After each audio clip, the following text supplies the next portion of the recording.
का अवतार देवताओं को नहीं मिलता, याद रखना। आपको ये मिला है, आप चाहे इसे दारू पी कर बर्बाद कर दो या सतगुरु महाराज के चरणों में लगा कर अमर कर दो, आपके हाथ है।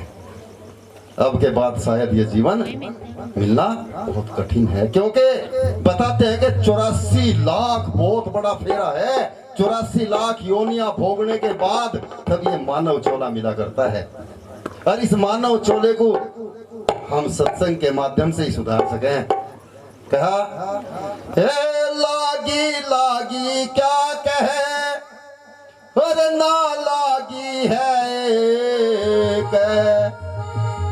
लागी उनके जानिए जो करे कलेजे छेद। जिसको लगी उनके कलेजे में छेद हो गए। और कैसे हुए? लगनी कमार गए हो रहे लगी चोट कलेजे धरे गए। लागी कमार गए हो रहे लगी चोट कलेजे धरे। चोट कलेजे धर के लगी चोट कलेजे धर के लगे नी कमार गए।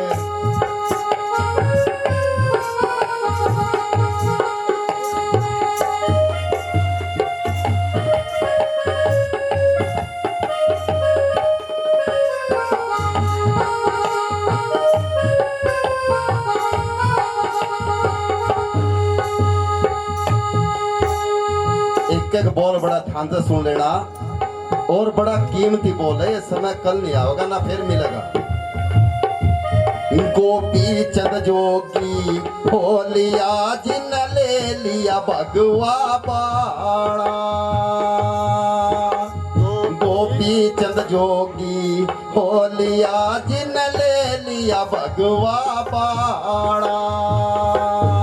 सतगुरु ने हुक्म लगा दिया डोडी पे अलख जगाना। सतगुरु ने हुक्म लगा दिया डोडी पे अलख जगाना।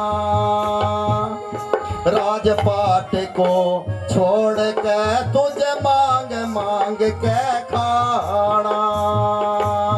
राजपाट को छोड़ के तुझे मांग मांग के खाना।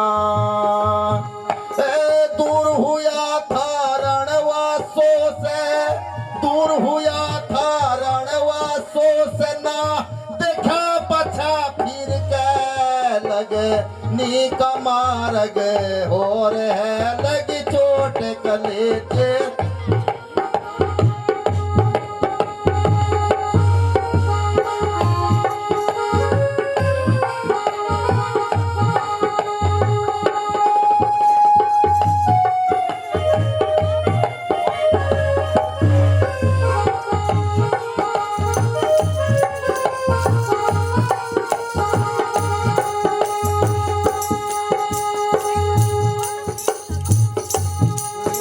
प्रेमियों, बताया गोपी चंद जोगी हो लिया ले लिया भगवा बाणा।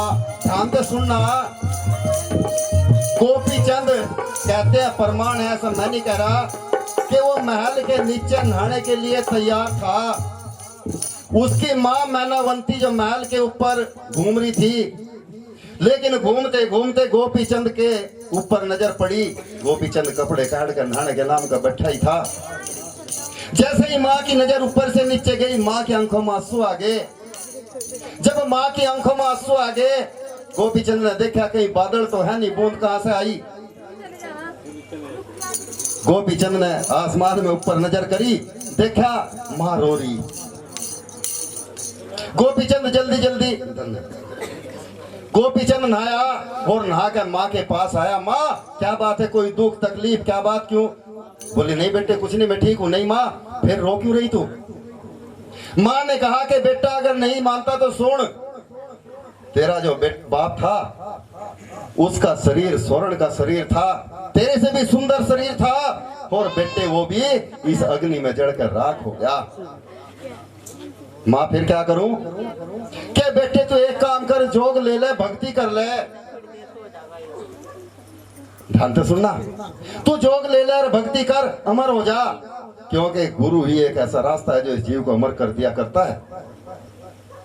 माँ गुरु के पास में लेकर के गई और आश्रम में जाकर के अपने सामने उसको नामदान दिवाया। जब नामदान दिवाया, नामदान देने के बाद वे गुरु और हुआ करते थे, आजकल मेरे जैसे गुरु नहीं हुआ करते।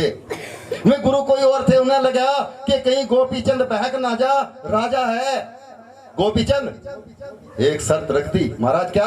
एक काम कर, झोली घेर, जब मैं तेरे कान फाड़ूंगा तब तुझे मैं बाणा दूंगा।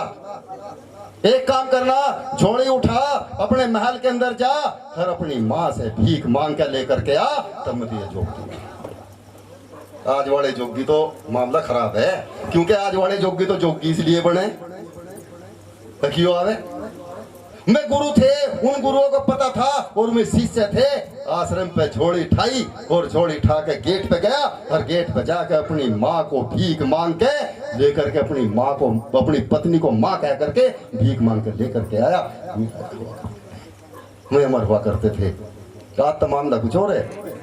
यहाँ से सत्संग करके जा रहे, दोपहर को कल को फोन करके देखो तो मेरे जैसे को पोतिया बेटा ही फोन उठाया, कहाँ से है भाई? बोल रहा घर है। कौन बोल रहा है? मैं उसके पोते बोल रहे भाई।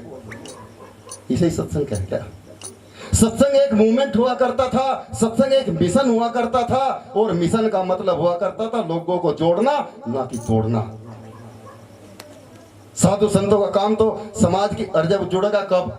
जब हम इस समाज के अंदर गरीब समाज की सेवा करके चलेंगे, क्योंकि महात्माओं को यही तो काम हुआ करता है। महात्मा, आपने मुझे पैसा दिया, क्या करना मुझे इस पैसे का?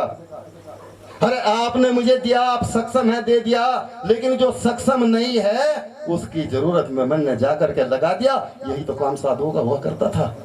लेकिन आते एक होड़ लगी हुई है, ब्रजेश दास नवल टोली, दूसरा महात्मा बोलोरो लेगा, तीसरा देखेगा मैं फॉर्च्यूनर लूंगा, चौथा सोचेगा मैं तो क्या नाम जो है वो लूंगा थार।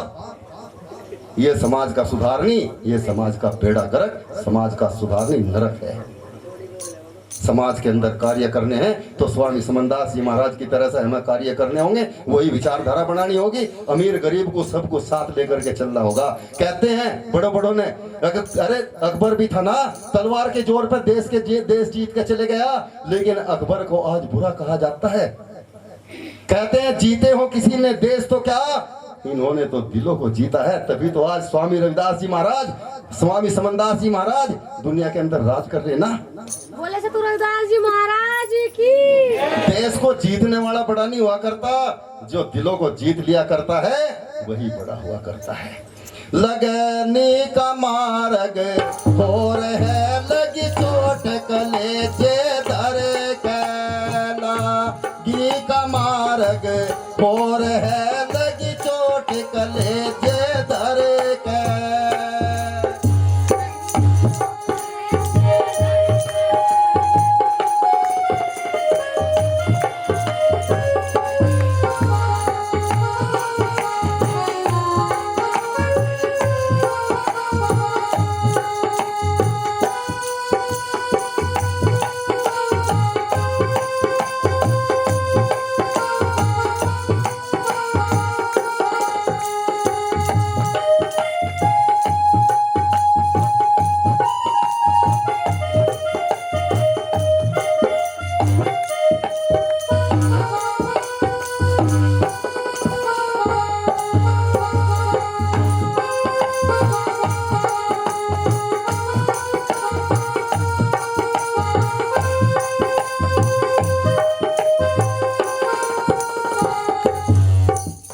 लोग कहे यो ऊंट मरा बा, जिंदा कहे यो जिंदा।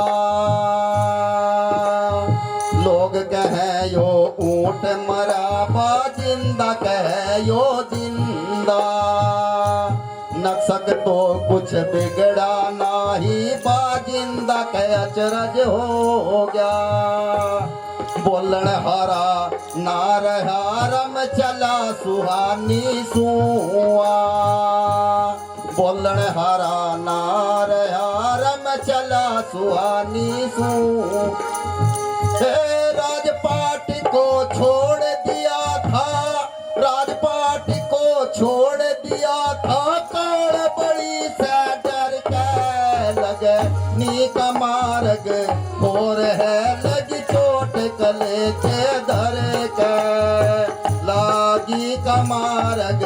और है लगी चोट कलेजे धर के।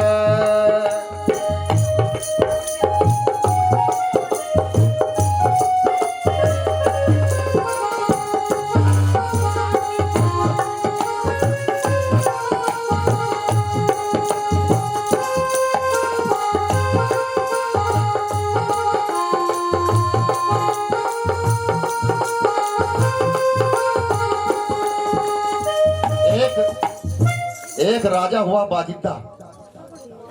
पहले कोई रेल नहीं चलती थी, पहले कोई ट्रक भी नहीं चलते थे, पहले कोई ऐसी सवारी भी नहीं थी। एक दूसरे के राज्य से दूसरे के राज्य में पहुंचाने के लिए सामान ऊंटों का साधन था। ऐसे ही बाजिंदा राजा कि यहाँ से कहीं सामान जाना था दूसरे राजा के यहाँ, 20-30 ऊंटों पर सामान लाद दिया और सामान लाद करके उनको चलता कर दिया काफिले को। जैसे ही काफिला 4-5 किलोमीटर 10 किलोमीटर गया, उनमें से एक ऊंट मर गया। जब एक ऊंट मर गया, काफिला वहीं रोक दिया। एक आदमी वहां से आया, आकर के कहा, राजा साहब जो हम सामान लेके जा रहे थे, ऊंटों का काफिला लेके जा रहे थे, उनमें से एक ऊंट मर गया। बोले मरना क्या हो? बोला पहले मुझे दिखाओ।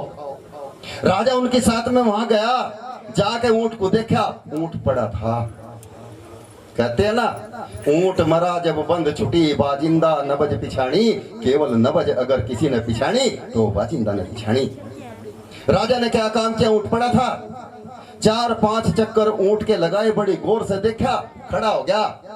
भाई एक बात बताओ, इसका आंख, पूंछ, नाक, मुंह, होठ सब कुछ तो है जुका तो इसमें, फिर इसका मर क्या गया? बोले राजा साहब जो इस बॉडी को खींच रहा था ना, जो इस वजन को खींच रहा था, वो इसमें से निकल के चला गया। बोले अच्छा मरना हो खा? बोले मुझे भी मरना। बोले थारे बाप दादा चले गए, कौन जरा मराया? बोले अगर मुझे मरना है तो फिर ये राजपाट, ये मंत्री संतरी, नौकर चाकर किस काम के, क्या है? बोले कुछ नहीं है। बोले फिर फायदा क्या है? बोले फायदा एक ही है, क्या? गुरु की शरण में जाओ, अमर हो जाओ। समझे ना? यही एक माध्यम था। गुरु के शरण में आए, नामदान लिया, नामदान लेने के बाद बाजिंदा का नाम आज इतिहास में गाया जा रहा है। करनी बड़े बड़े चले गए, क्या फायदा हुआ? इसलिए सत्संग को महत्वपूर्ण बता, सत्संग को सर्वोपरि बताया।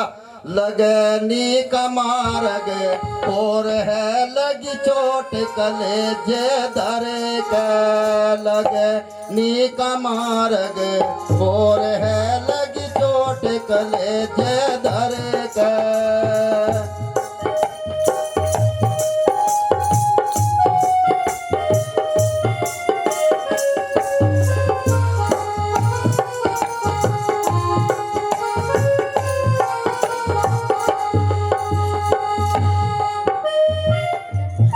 बण के बीच भर तेरी भूप ने तीर निशाना मारा। बण के बीच भर तेरी भूप ने तीर निशाना मारा। समय की बदली हो गई, सतगुर का हो गया आड़ा। समय की बदली हो गई, सतगुर का हो गया आड़ा। मुर्दा मृग जीवा दिए नहीं तार के दर्द पाड़ा। मुर्दा मृग जीवा दिए नहीं तार के दर्द पाड़ा। मुर्दा मृग जीवा दिए नहीं तार के दर्द पाड़ा।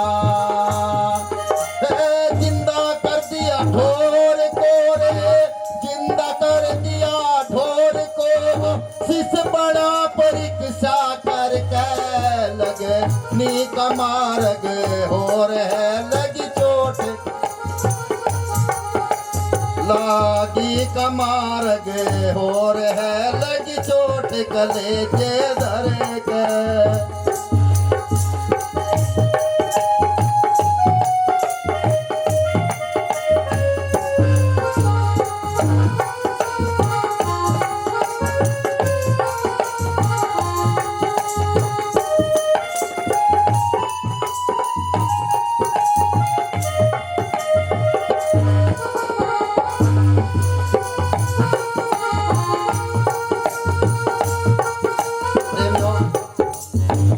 हमारे बीच में आज महात्मा मेघराज दास जी आए। धन्यवाद करता हूं इनका कि जिन्होंने एक विचारधारा बनाई।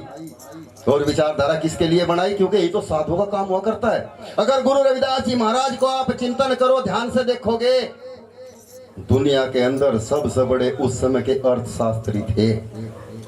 दुनिया के अंदर सबसे बड़े अर्थशास्त्री थे, सबसे बड़े वैज्ञानिक थे, सबसे बड़े संत थे, क्योंकि शिरोमणि भी नहीं कहा गया, और सबसे बड़े राजनेता भी थे। क्योंकि जिस राजा के पास भी जाया करते थे, उस राजा के पास में वही राजा उनको राजगुरु बना दिया करता था, क्योंकि उनके पास में विचारधारा और नीति थी, नियत थी। हमारे बीच में मेघराज दास जी, जिन्होंने स्कूल बनाए, एक नहीं कई कई स्कूल बनाए। साधु राम जी हमारे बीच में बैठे, इनके साथ में 24 घंटे इनके पास में रहा करते हैं। जब भी मैं जाता हूँ, जब मिलते हैं, सेवा करते हैं। अगर उन स्कूलों के अंदर गरीब समाज का बच्चा कोई पढ़ रहा, उसका भविष्य बन रहा, तो मैं इससे बड़ा और सत्संग क्या मानूं? यही तो सत्संग होता है। ये पैसा आप इसीलिए हमें देते हो ना। इसी तरह से हमने विचारधारा बनाई। दिल्ली के अंदर करना तो इधर ही था, मुझे कोई जरूर नहीं दिल्ली के अंदर जाकर करना या यूपी के अंदर करना।